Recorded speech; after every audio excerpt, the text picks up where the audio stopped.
What's up, everybody, and welcome to episode 231 of Two Amazon Sellers and a Microphone, brought to you by Solozo. And today, I can already tell this is going to be a ton of fun. We're going to be doing, this is sort of our favorite series, is when we sort of get the seller's journey, the seller's stories of people that have had success in the Amazon and e-commerce space. And the two we have on today, not only have they had success as sellers, but they've also created their own agency. So we're excited to talk to them about everything, their journey, and what they're doing now to help other people succeed on Amazon. So joining us today, both from Amazing Marketing Co., we have Riley Bennett, he's the CEO, and we have Ryan Logan, who is the head PPC nerd. His term. Yeah. Yep. That's who he is. His term. And he knows his stuff. So this is going to be a ton of fun. So welcome both of you to joining us. Yeah. Thanks for having us, guys. Yeah.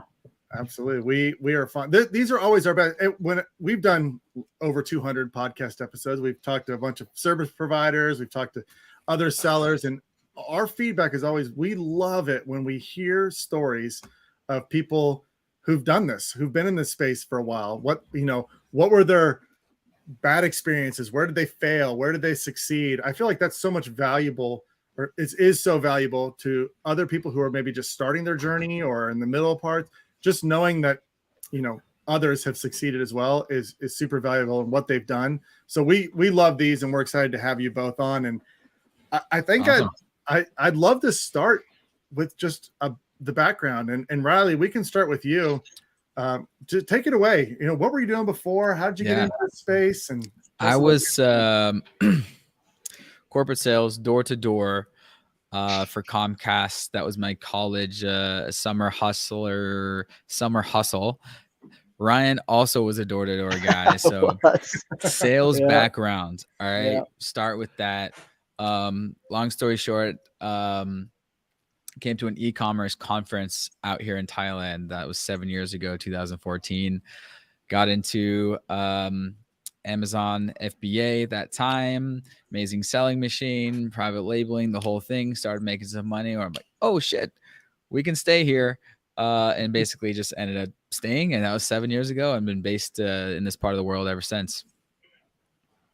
Okay. So you went to Thailand for the show, or like for an e-commerce conference? Yeah, 2014. Yeah, so you saw this conference. You're like, I'm gonna fly to Thailand to go learn about e-commerce, and then the rest you just kind of put your roots in. Man, it's crazy.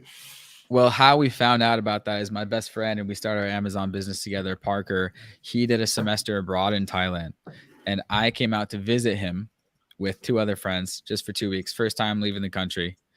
And we're on the way home. I was like, oh man, that was so cool. Like, but 2 weeks just flew by. That was nothing. He was like, man, that 2-month program, that was nothing. He's like, you want to we're just recent grads, right? Just finished college. He's like, you want to get a job out there and work abroad for a year? I'm like, heck yeah, let's do it. And so we started looking on YouTube, living in Thailand, working in Thailand, and we see this video. Shout out Johnny FD. He's in his co-working space in Chiang Mai talking about drop shipping, Shopify, e-commerce. And we're like, digital nomad living in Thailand, Shopify, making money online. We're like, let's freaking do that. And so subscribe to him on YouTube. And shortly thereafter, he's like, guys, I'm putting on a conference all about e-commerce, drop shipping, Shopify, and went to that conference. And there's actually a speaker there talking about the Amazon FBA private label method. And we started doing that, started to take off. And rest is history. Been doing Amazon full-time ever since. Did you have a day job when you first moved to Thailand while you were launching this? Yes, I was doing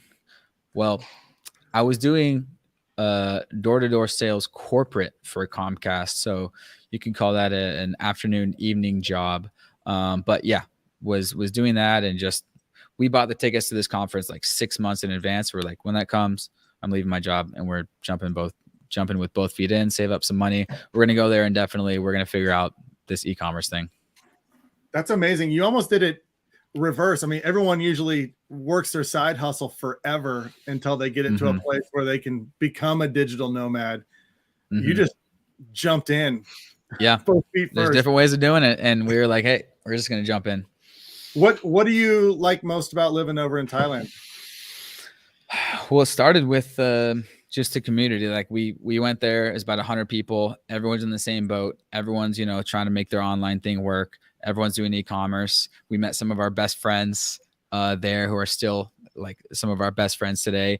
Shout out Evan and Ocean. They were actually just with me this past weekend. And so it's just such a good like digital nomad community pretty much. That's an amazing story. I love it. All right, Ryan, you're up next. How'd you get involved in the e-commerce space?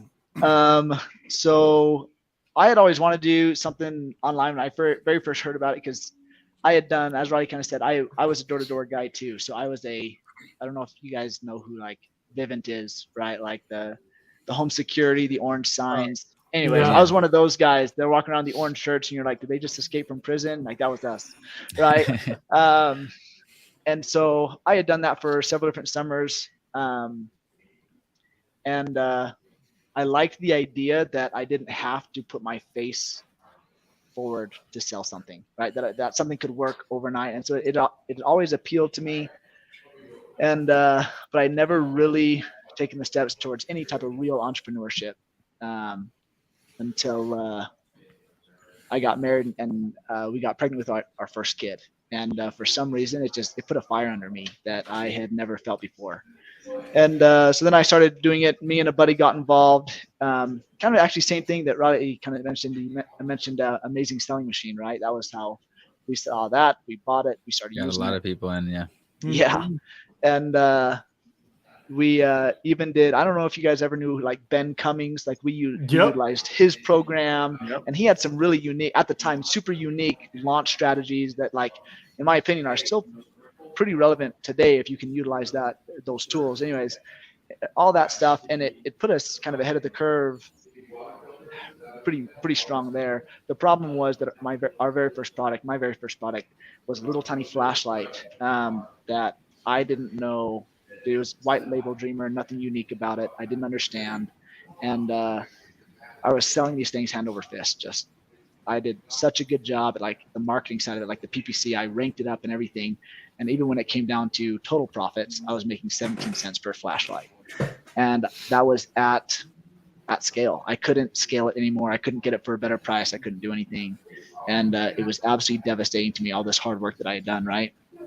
So then kind of comes to the point of we had actually branched away from that, me and my original, I could just say Amazon business partner.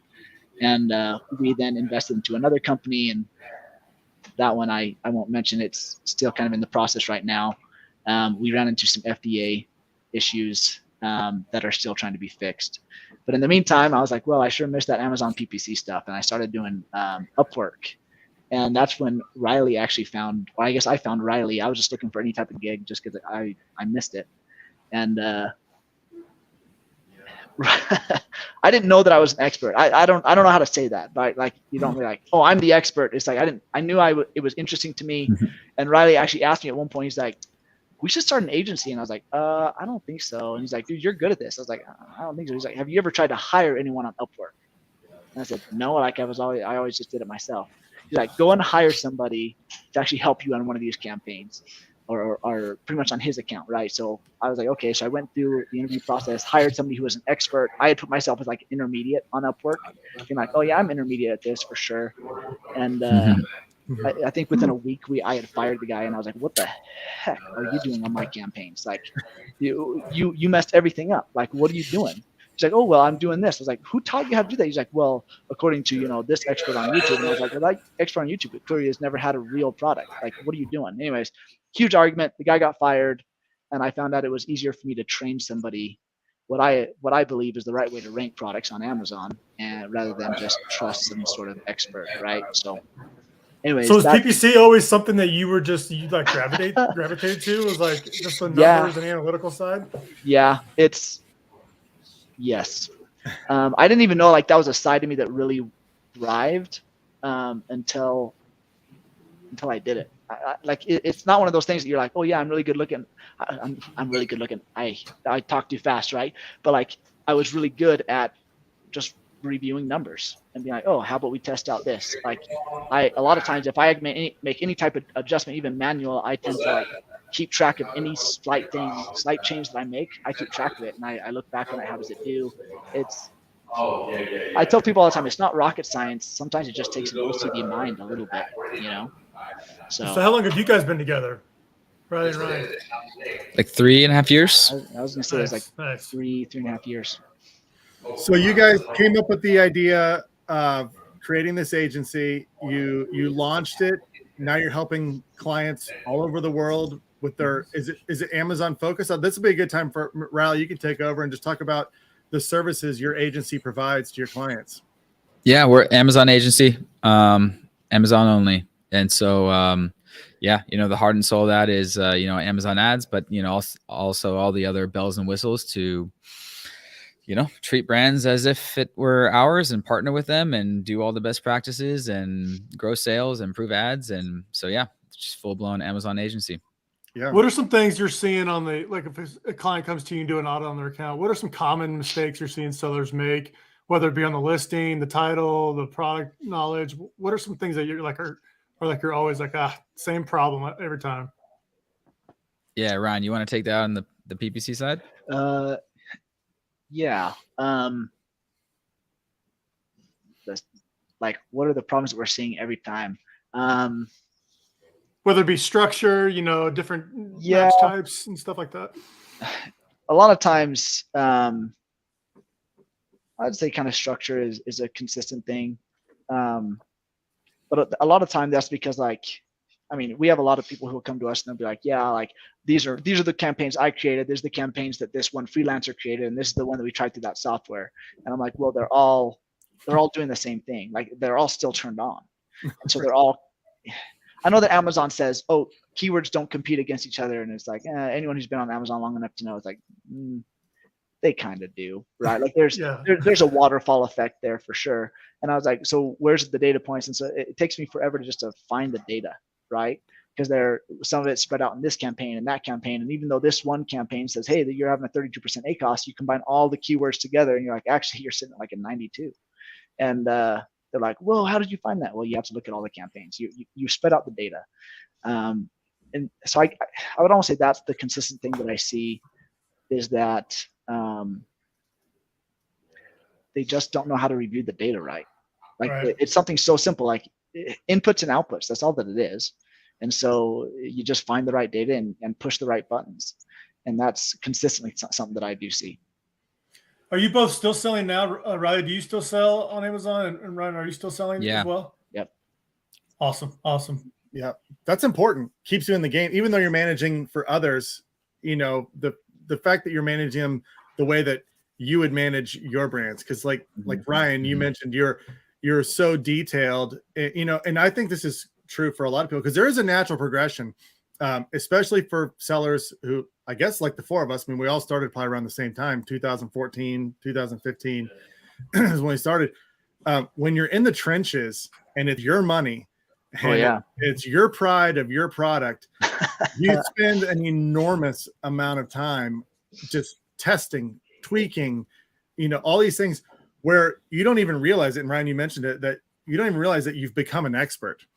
And then, you talk to other people and you're like, you're an expert. I would never do it that way. Because that's the name of the game. I mean, I've learned there's no magic bullet. There's no magic solution everything is unique and everything comes down to testing, implementing, testing some more, rinse and repeat. And it takes a lot of management, a lot of focus, and you have to really care to make those right decisions. And like for Ryan, when you're focused on PPC, I mean that is a testing ground. There's what works for product over here is not going to work for this product over here, or what stage the product life cycle is. So I mean, I think that's the value, because I think there's so many sellers out there that are trying to just take copy and paste from a course that they've read and just implement it exactly, and it may not work for them, or they could be missing opportunities. Make me money. I did what you said. Or they come to you and they say, I just want a lot of sales with a very low ACoS. And you're like, Great. I also would love that. That'd be awesome. Yes. I would love that too. But let's talk about the whole picture first before we jump into that, because I mean that's an issue I see a lot of times with people that are, we talk with sellers all the time, and they have that expectation like that it either is possible for them to do that, or they're so fixated on just the ACOS number that they're not seeing the bigger picture. Like, what's the impact on organic sales or organic rank or market share or any of that? I mean, you can make a case for aggressive advertising to work. Yeah. When you see the bigger picture, for sure. It's definitely one of those things. I mean, just yesterday, Riley and I interviewed with a potential client, and their goal, we have them like fill out a questionnaire before the call, right? And it's like, what are some of your goals? And they're like, well, we have like a 45% ACOS and we want to get it down to a 25% ACOS. And I'm like, okay, it's going to be one of those. We interview with the guy, and he's actually like brand new to the market. He's been in for like, what, 3 months, two or 3 months, right? I think he said. Anyway, so it's actually a disruptive product. It's doing very well in a very competitive category, and he's got a 45% ACOS, and he's actually going up in ranking, right? Like, see, I can tell you guys are like, wow, that's very impressive. It is very impressive, right? Yeah. He's in a launch phase. He's getting a 45% ACOS, and he's like, hey, then we just need to get it down. And I said, no, like, do not lift your foot off the pedal. Go up to like a 50 to a 65% ACOS, because I guarantee there's some search terms that are more competitive that you can disrupt even more at the rate that, like, at your velocity. Be willing to spend more, measure it by a TACOS. And he's like, what's a TACOS? I'm like, well, it's the total advertising cost of sale. Like, put it in a ratio and say, as long as we're within this ratio threshold and we're growing organically, it's totally worth it. Because over time, like, if you're already disrupting the market at 2 months in, what are you going to do at 6 months? Yeah, like, and this guy's like, he's like, oh yeah. It's like, that makes a lot of sense, actually. We're like, yeah, of course it does. Like, everyone gets so focused on the trenches, right, that you don't see the overall battle. And the battle is, if you're not in the top 3, I mean, Amazon has it in the brand analytics. If you're not in the top 3, they don't even show you. They're like, yeah, the top 3 roughly takes pretty much 40 to sometimes 60 to 75% of the total market share for that search term. Like, look at it. This is a question for both of you. When should somebody get an agency, right? Like, everybody starts this out on their own, and they do the hustle, and they source the product, and they're making their listings through Canva, and they're doing their own PPC strategy, and they're trying to figure this out, right? They're trying to piecemeal together. When's a good time to be like, you know what? I got to get an agency to take me to the places I haven't been yet. When's that measured? Obviously, I'm biased, but like, if I were to tell a friend, I'd be like, freaking yesterday. Like, it's always going to be better, than doing it yourself. I think at the end of the day, like with anything, like doing it yourself, it's always gonna be better if you have an expert do it with anything. Build your house, fix your car, do your laundry. So yeah, same with this. Yeah. We do talk to clients from just a logistical standpoint, right? When your brand starts growing, and in general, if it's too hard for you to do now, like, everything on Amazon deserves attention, right? There's that cute saying that's like, where your attention goes, that thing grows, right? It's one of those cute whatever sayings, but it's very true. Amazon is a child, right? Your products on Amazon tend to have their own issues, if you will. Like, there needs to be some sort of attention there. And if the brand owner cannot provide the right amount of attention, you need to find an agency or someone who can give it that attention that it actually deserves. In addition, for us, our big thing is our saying is that we try to handle a brand or take care of a brand as if it is our own, so that the brand owner can go back and do the things that are most important. Okay. The things that are most important is, as soon as we take over and you trust us for advertising, and that includes like scaling, not just PPC, right? If I'm going to increase your ACOS intentionally because I know it's going to increase your total sales, like, you're going to trust me to do that, so that you can then go and actually work on your logistics, figure out, what are the next products you're going to be launching? What are the next things that you can do to scale the brand? Because this part is taken care of. When you give it to us, we're going to take it to the next level, whatever that is, right? And we're going to do it the very, very best that we can. And it's your job as the owner to take your brand to the next level and not have to worry about us to handle that for you. Our goal is to grow with you. And so, in my opinion, kind of what Riley said, like yesterday, that's a pretty good response, right? As far as if you want to get more granular, it's like, when you can't handle it yourself, and realistically it needs certain attention. It needs the attention that you are not able to give it. What's an audit look like? If somebody books a call with you, what are you doing? Are you looking at their page and kind of get an idea of what their products are and their revenues, or and trying to see where you can fit in to help them grow? What's somebody go through like on an audit process if they book a call with you? Yeah. We do audits, I think, a little bit different than most people. We have some clients or potential clients who they expect the audit to happen on the call. I set aside almost half a day for an audit. And so I tell them, I'm like, I'm not doing an audit on the call. Like, you're going to pay me to do an audit. If I'm doing an audit, it's because you've already signed a contract. But that's just because a half a day is a lot of time for me. So I take it pretty seriously. We go through the entire pretty much listing, right? So what is it that's doing well? The reviews, the review rate, what are the competitors on the first page? Are we even within that, like that barrier to entry of reviews, which is a real thing. We all know that, right? Like sometimes to be on the first page, you have to pass some sort of this invisible threshold of reviews and ratios and all that. Are we selling it enough? What's the conversion rate for the product in the business reports? And then also, what is the conversion rate in the actual ads according to the actual search terms? Where do we want to push? Where do we want to pull back? The whole 9 yards, right? What has been working and what is not working? So I do have it sometimes where I'll actually go in and if there are, we've had this with one of our clients that we actually brought on, the guy who was working on it before us did a great job. In my opinion, he hit all the right stuff. And I told him that. I said, look, we'll take over your account. We're happy to. The guy's doing a great job. What's the problem? And she's like, well, he hasn't talked to me in 3 months. And I said, well, that is a problem, right? And she's like, if you can just talk to me, we're like, you guys, as long as you follow the same SOPs, we're like, we do. I just went and changed the name of his campaigns because he was doing all my best practices, right? All the same things that I would do, he already did. I just went and changed the name of the campaigns. I'm not too proud to say that. He was doing a good job.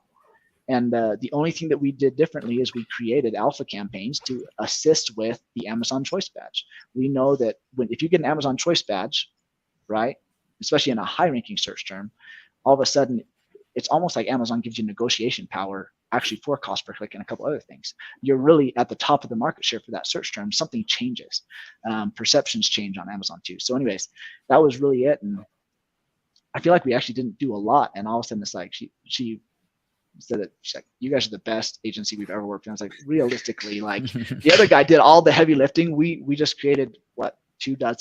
I'm looking over at my guy here in the office. I think we created like 24 one-word campaigns for different products. And she's like, we're up month over month. We're crushing it. I was like, yeah, I mean, like it is what it is. But the audit. Let's dig into that Amazon Choice because I don't want to miss out on this. That Amazon Choice. Everybody's like, how do you get it? What do I got to do to get to the Amazon Choice? What do you see there, Ryan? You pretty much have to be a bestseller according to that search term, right? So Amazon Choice bestseller badges, that's what they are. Amazon Choice, realistically, you have to realize that Amazon is a giant funnel on its own, right? And so there's this other saying, I'm like quoting other people's sayings, right? But Facebook knows what you like, but Amazon actually knows what you buy.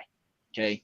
One of the things that people miss out on a lot is that we're so focused on search terms that we forget that Amazon has demographic data. You will actually see this. So Riley is a single guy. I'm a dad of 4. And so when I search something and buy on Amazon, my preferences are actually different than Riley's as far as like the type of products that we would actually buy. So there's something called ASS or the Amazon Search Shuffle, which Amazon will actually occasionally move things around just to test out how different products do in their algorithm, right? Just in standard ranking. It's not necessarily, you don't pay for ASS, it's just part of the algorithm by itself to test out new and upcoming products. Based on those shuffles around, Amazon will actually put a different lineup on my first page than what Riley will actually get. You can test it out, right? The sponsored products, those things are a lot of times very similar, but same thing. If I tend to buy more high-end products, I will likely get more high-end products in my sponsored products lineup. It also goes back to this goes back to even just sponsored products. Okay, I'm going to go off on that. I have to like pull myself back. Dude, I learn something new every time. No, keep going. I have a feeling there's nuggets of gold in here. I love it. So it goes back to that same thing of like there is still demographic positioning on Amazon. Okay, we actually know this because of Amazon DSP. When Amazon presented Amazon DSP, have you guys utilized Amazon DSP before?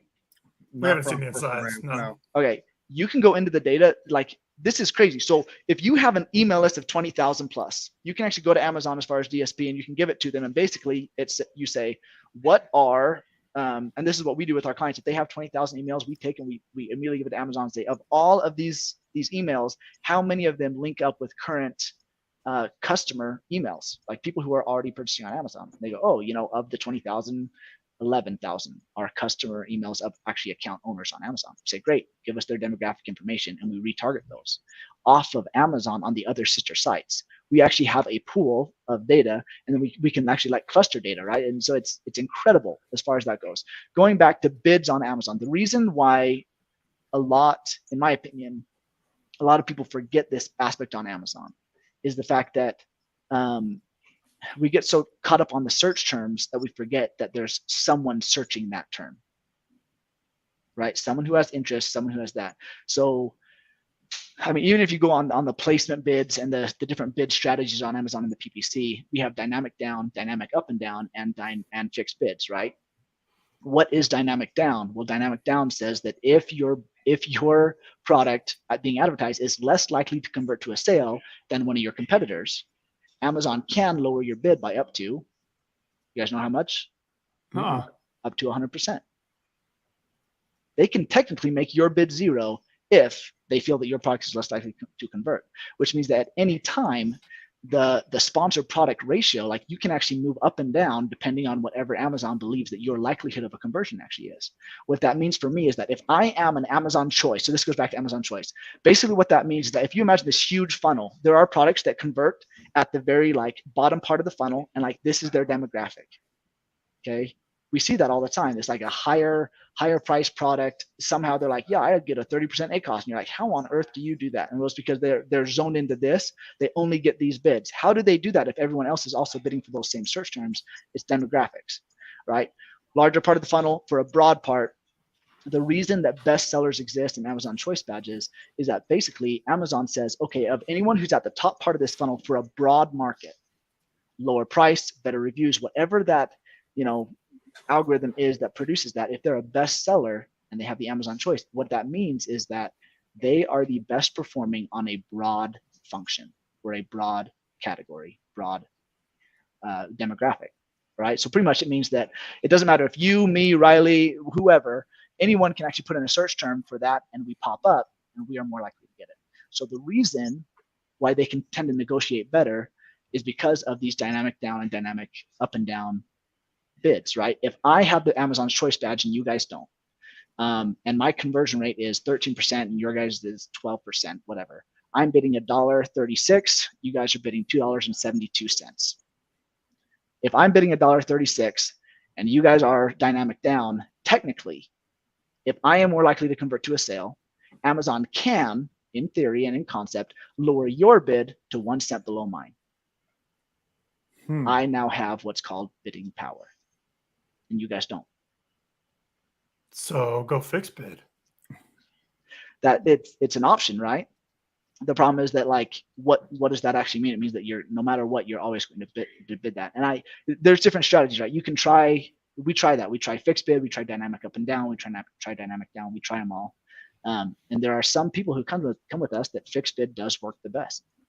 But in general, dynamic down, and it's kind of the name of the game, a lot of times is that you don't overspend unnecessarily, right? And so that's usually the strategy behind the dynamic down. But yeah, it's a good response, right? Anyways, yeah. See, I feel like Riley always learns something. Yeah, there he is. Amazon PPC nerdy, guys. Hey, that's the title. Anyways, that's what Riley means. I'm a nerd. This is what I think about. I literally call another, but like my buddy that I started Amazon with, he thinks the same way. And so sometimes I'll call him and be like, hey, did you know about this? He's like, I was just thinking about that. So we'll literally just talk about the Amazon algorithm and what we think or things that we've tested out. And we're like, we think it works this way or X or Y or whatever. And it's, yeah, we're nerds. Well, I think you bring up a good point. In terms of what we were talking before about maybe common mistakes or common misperceptions is a lot of times newer sellers, even seasoned sellers, they don't understand that Amazon, I mean, they are a platform driven by sales, and they want to put the highest converting product up there. And in a lot of ways, the bids are just a tiny part of the equation. I mean, and if you think about it from Amazon's eyes, if there's a product that has a really high conversion rate, they'll put that up there at a lower bid every time and make more money. They do. Amazon has it realistically dialed into. We think about everything as cost per click. They don't think that way. They get 50% off of you, plus they get FBA fees, plus they get the Amazon, like the actual advertising spend, right? Realistically, they have things dialed into, even though they don't say it, like they have things dialed into a value per view. They know that every single time that they show my product, they make 1 cent, right? Whether or not it's clicked on. They see things totally different based on the referral fee, based on the conversion rate, based on all sorts of things. And very valid point. Totally agree. They are a for-profit company, and they will make choices for profit if it needs to. And if you view it through Amazon's eyes, you can make better strategic decisions about how you're trying to position yourself. Because that brings up the second thing that I think a lot of people not fail to understand, but you got to wear so many hats as a brand owner on Amazon, but understanding how everything is intertwined. I mean, Chris and I talk about this all the time. The first thing we're going to do when we talk to somebody about PPC is go look at their listing. I mean, if their listing is terrible, or if it can be dramatically improved, we're like, maybe you shouldn't be running ads right now to this. Your conversion rate's super low. Maybe you need to focus on adjusting your images and your title and your A+ content, get the conversion rate of your product up before you start dumping a whole bunch of money into it. And they're all intertwined. And the same thing goes for inventory. Are you about to go out of stock? Why are you even talking about running ads right now? Absolutely. It's like it. And so when you look at it, and that's another benefit of working with an agency who's looking at all of those data points and helping you manage, because those things can slip through the cracks so easy. And there's a lot of missed opportunity, or avoiding potential disaster if you're looking at all that. And it's impossible for one person to do that at scale. If you've got a line of 50 products, how are you going to do that? That's when you reach out, and that's when you work with guys like you. Clearly, you guys got it dialed in. Yeah. Let's go to another topic I love to always ask on here is about product launching, right? Like product launches is always so fun because it's like a creative part. Whatever Ryan does, maybe something be different than what Dustin does, and whatever, like everybody does their own launch process. What's a good launch process, both on the PPC side and just generally like off Amazon or organic results? What are you guys doing to like launch products for clients? Right. This could be tricky. It is tricky. I'm wondering if Riley wants to take this, or if he wants. Since the ASM days, dudes, like coupons, giveaways it's still there. And so, a few years back, the coupons switched over to rebates. And so rebates are still a thing. They can be very powerful, of course, but, recently this year, Amazon's algorithm is always, updating and trying to catch these things. And I guess more people are, getting that, slap on the wrist email from doing the rebates and, this ranking manipulation stuff. But, rebates obviously can be very powerful combined with PPC targeting the same keywords. And so really the same stuff that sellers have been doing for years. Now we help our clients do micro influencer promotions. We got Amazon Live, so hit up a bunch of Amazon Live influencers, hit up a bunch of micro influencers in your space who might truly, enjoy your product. If it's a dog product, there's many ways to get a hold of them, micro influencer directories, or just like my younger brother is also a seller. He had a baby product, and he just looked on Instagram for hashtags and just DM people, hey, you want to try my product, get some feedback, reviews not required, this type of stuff. And so, drive traffic from social media, definitely. Which you mentioned that you're helping with the micro influencers, and you manage social media as well for clients. Yeah, we have some good systems down for that. Yeah, it's so important. It's so important today. When we all started, we thought of ourselves, oh, we're Amazon sellers. Everything happened in the Amazon ecosystem. And admittedly, it was really easy back in 2014, or a lot easier to launch anything like a flashlight, like you talked about, Ryan. You know, it's you could throw a lot of things up there and they would work, but it's competitive. But when brands start treating themselves as a brand who Amazon is a marketplace that they sell on, and you're just trying to get as many eyeballs and traffic to your product as possible, that's when you realize, hey, it's important to get as many new people here. Not everyone starts their search on Amazon, and influencers are very, very powerful. And all those things combined can really take a launch, to make it very, very successful. But again, that's a lot of steps involved, in setting all that up. And you have to have a cohesive strategy. Oh my gosh, there's so many things that we could go down. I mean, when you start talking about this, Chris, you got a question? Yeah, Chris? I wanted to touch on the PPC side real quick on the launch process. Ryan, what do you do on the PPC side for launching a new product to get it going? There is a nice YouTube video Ryan did on that on our YouTube channel for anyone that wants to go. I have a feeling he went really in depth thing. and talked about like a 30, 40 minute thing. It is a 30, 40 minute. It's pretty. The biggest thing during launch that matters the most, and this is, I mean, you guys will probably know this already. It's like Amazon as an algorithm, it's a bot the same way as most things, and so. This is where I have to make sure I say it as simply as possible without getting too much trouble. To contain himself. So you have SEO is huge, right, on Amazon, and it's relevancy and conversion rate are the two biggest scores for Amazon's ranking. Okay, and that includes within browse nodes. So within the browse tree node, basically you have access to different types. Amazon has gotten a lot better at this over the last several years. Anytime they update their algorithm, a lot of times it has to do with actually the browse node rather than some of these other things. And so the browse tree node, in essence, there's certain search terms that Amazon has figured out are attached to different type of categories or subcategories or sub niches. And so by putting yourself in the correct category and subcategory, you should, in theory, have access to the proper amount or proper type of search terms. Okay. So during launch, the most strategic thing for you to do is to classify what it is and also what it isn't. Okay. So when it comes down to the keyword research, it's not just saying, okay, yeah, I have I'm looking on my desk, but I have a headphone set, right? It's not just a headphone set. I can say it is a headphone set. What else is it? What deeper is it, right? It is for X, Y, Z. It is not for A, B, C, and D. And making sure that those things are removed simply because you want your click-through rates and your relevancy score to be as high as possible.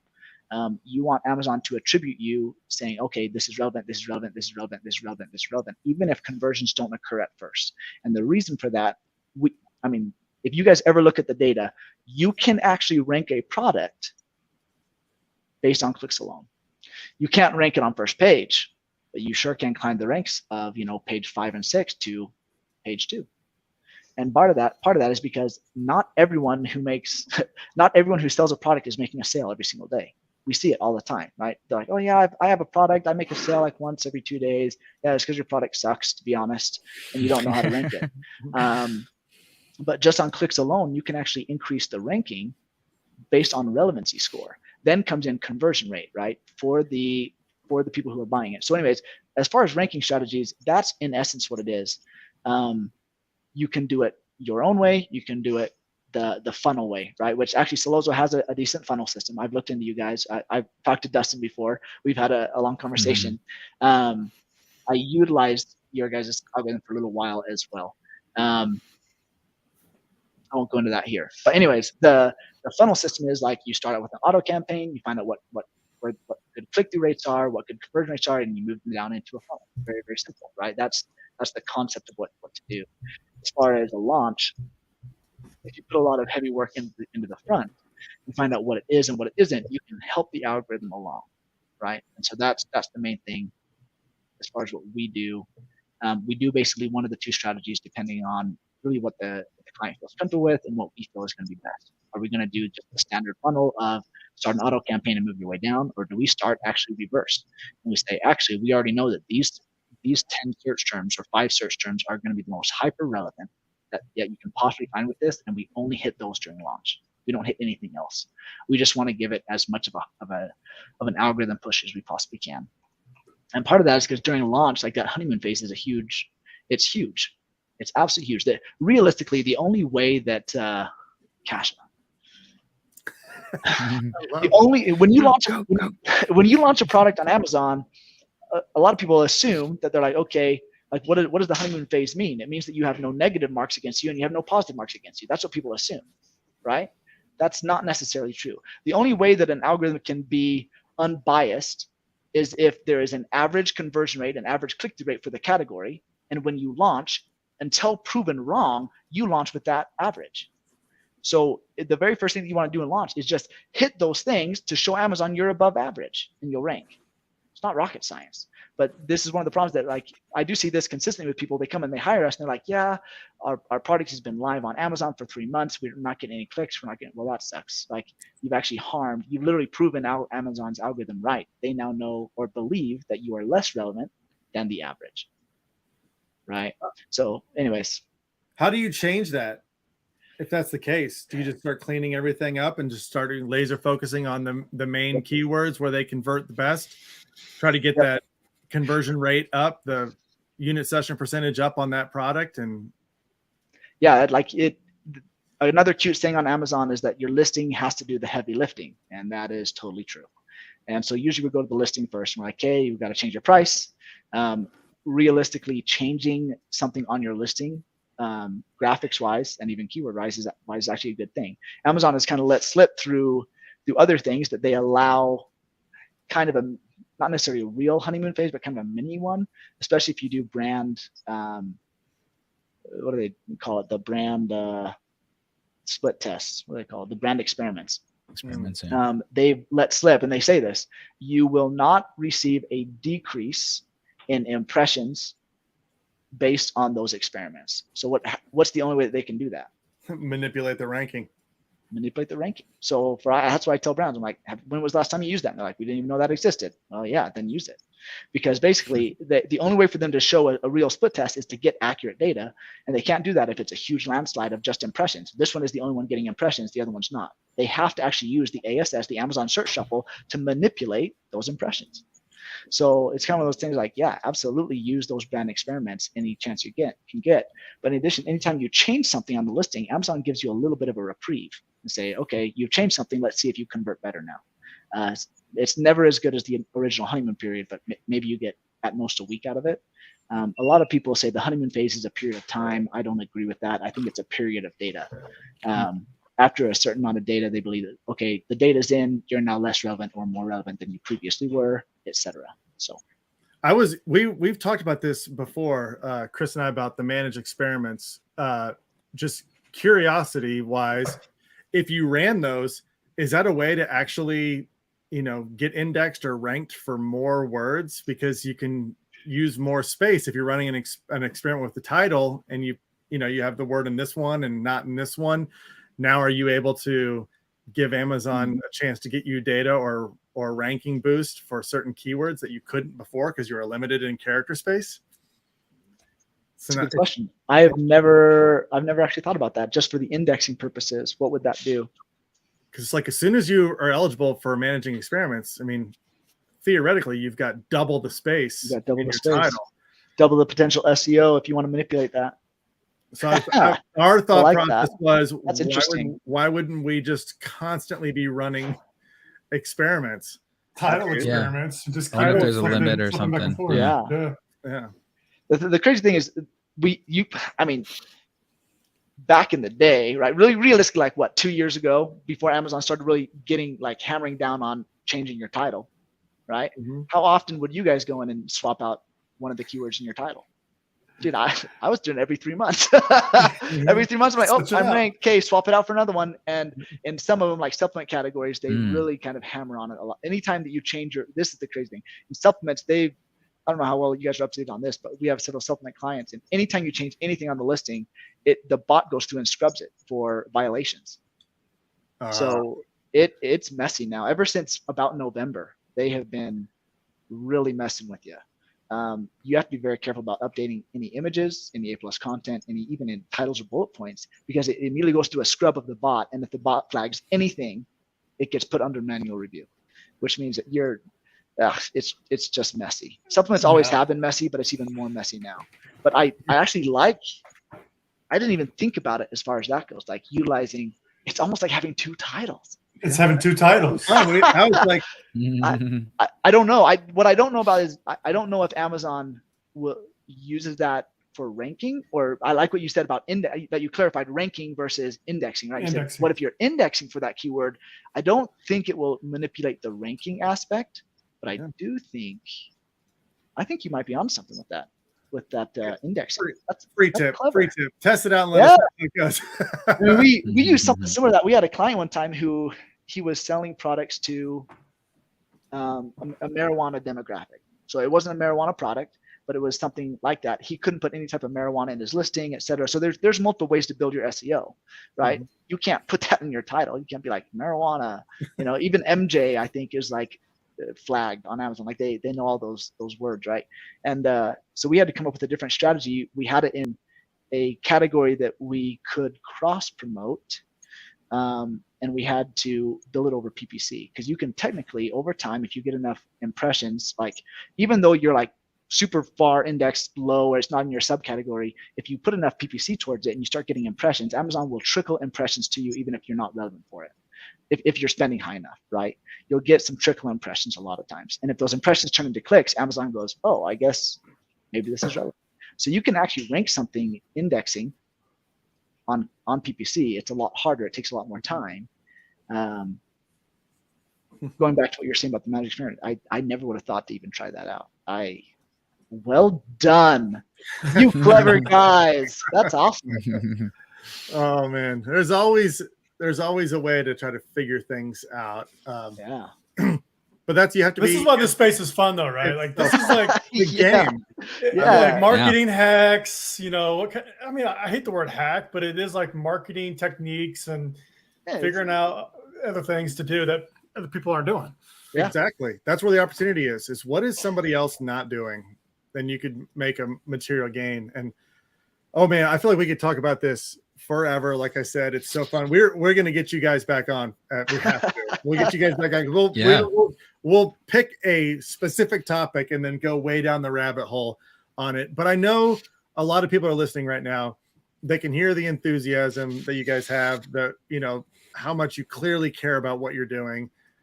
They're interested in starting a conversation with you. Riley, what does anybody need to do to get that conversation started with you? Boom. You put it on the screen right there. AmazingMarketingCo.com. Yeah, that's their website. So. All right. So they go there, they fill out a form and kicks off the process, get connected with you guys. Well, you guys are obviously great. I mean, if you know your stuff, there's no doubt about that. But the thing that resonates is anybody who comes on and they're absolutely, you can tell they're passionate about it. They're going to fight hard. They want to be in the game and they want to find a way to win. And I could talk to people like you all the time because it's really fun. So everybody who's listening, if you're interested, go to AmazingMarketingCo.com, get the conversation started. I mean, get Ryan to pay him to audit your account. It's gotta be worth it. I mean, oh my gosh. He might even try to do some managed experiments on your title. Index secret tactics. Yeah, secret tactics. But thanks guys so much for joining us. It's been great. And we will, like I said, we'll do it again. I know it'd be good for everybody listening to get you guys back on and go into a specific topic. But it's been a lot of fun. Everyone go check them out, AmazingMarketingCo.com. Thanks everyone so much for tuning in. If you like content like this, make sure you subscribe to our podcast. You can also see the live streams on Solozo's social media channel. It'll be Solozo's Facebook, LinkedIn, and YouTube. So make sure you go there, turn on notifications so you get notified when we go live with amazing people like Ryan and Riley. Additionally, if you're currently selling right now and you'd like to have some help with your PPC through a software tool, to help automate and optimize your PPC campaigns, we can help you out at Solozo. head on over to Celozo.com and you can schedule a demo with either Chris or myself, and we'll walk you through the power of Celozo's platform. All right, everybody. Thanks for tuning in. Thanks, Ryan and Riley, for joining us.